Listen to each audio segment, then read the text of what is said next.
कर्मण्येवाधिकारस्ते मां फलेषु कदाचन मां कर्मफल हेतुर्भूर्मा ते संगोस्त्व कर्मणि। यह गीता का सबसे प्रसिद्ध श्लोक है। गीता विशेषज्ञों का मानना है कि इसमें संपूर्ण गीता में वर्णित कर्मयोग का सार समाहित है। श्लोक का अर्थ इस प्रकार है, हे अर्जुन, कर्म करने में ही तुम्हारा अधिकार है, फल में कभी नहीं।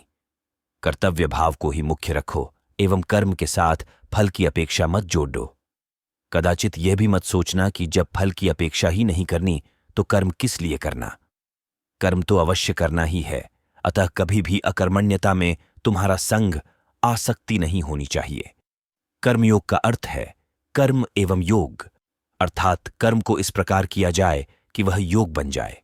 जैसे कोई समाधि प्राप्त योगी सर्वथा शांत, समतायुक्त एवं अक्षुब्ध रहता है, वैसा ही यदि कोई व्यक्ति कर्म करते हुए भी बन जाए तो वह कर्मयोगी कहलाता है।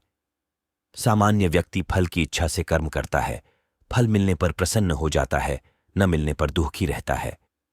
कहीं उसे फल मिलने की संभावना न हो तो कर्म करने का कष्ट ही नहीं करता। कभी बिना कर्म किए ही छल या अनुचित उपाय से फल पाने का प्रयास करता है। इस प्रकार कर्म करने वाले व्यक्ति का ध्यान फल पर केंद्रित रहता है तथा उसके मिलने व न मिलने की स्थिति में क्रमशः हर्ष एवं विषाद से अभिभूत रहता हुआ असंतुलित बना रहता है। ये स्थिति कर्मयोगी की शांत, अक्षुब्ध एवं समतापूर्ण स्थिति से विपरीत बहुत ही हीन एवं अशांतिपूर्ण होती है।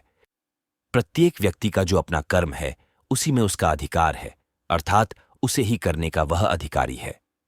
व्यक्ति अपने परिवार, समाज एवं राष्ट्र के प्रति अपने नियत कर्तव्य को निष्ठा से निभाता रहे।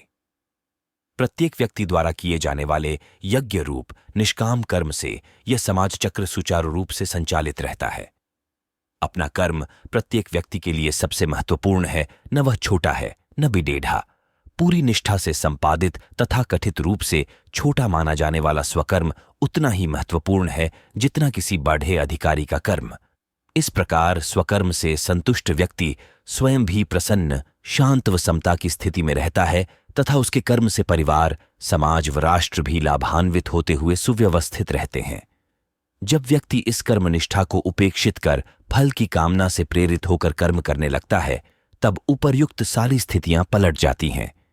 इस प्रकार सकाम कर्म करने वाला व्यक्ति स्वयं भी अशांत रहता है तथा समाज का भी भारी अहित करता है। इसलिए कहा गया है कि फल में अर्थात फल की आसक्ति में व्यक्ति का अधिकार नहीं है। वस्तुतः वह इसके लिए अधिकृत ही नहीं है।